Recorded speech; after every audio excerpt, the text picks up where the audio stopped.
In this video, I'll be showing you the best way to export high quality videos from CapCut. It's a very simple method, so if you find this video helpful, be sure to drop a like and subscribe. So anyways, the first thing that you want to do is open up the CapCut application. It's obviously going to look like this on your desktop and just wait for it to open. Then from there, just open up any project of your choice. So I'm just going to open up this one right now. If you haven't got a project, you can make one. And then if you want to export it, you have to go to the very top and press this blue export button. Now, if you're looking for the best settings, let's say you're posting on social media or something, well, these are the best settings. Obviously, frame rate is dependent on, your source. So let's say your frame rate on your game or whatever you have in your timeline is 60 FPS. You also want 60 FPS in here as well. However, if your footage is only 30 FPS, but you export in 60 FPS, it's not going to change how the footage looks. It's not going to make it smoother and just turn it into 60 FPS because the source footage is still 30 FPS. But anyways, you want to basically match whatever your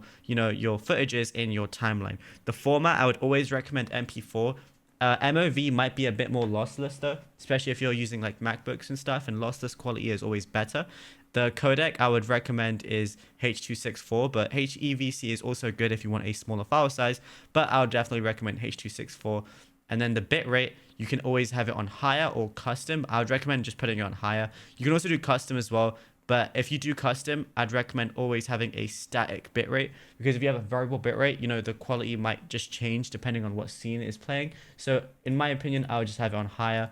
Then the resolution, again, should just be dependent on what your source footage is, because there's no point having it on 4K if your source footage is only 1080p. So that is really dependent on what your footage is.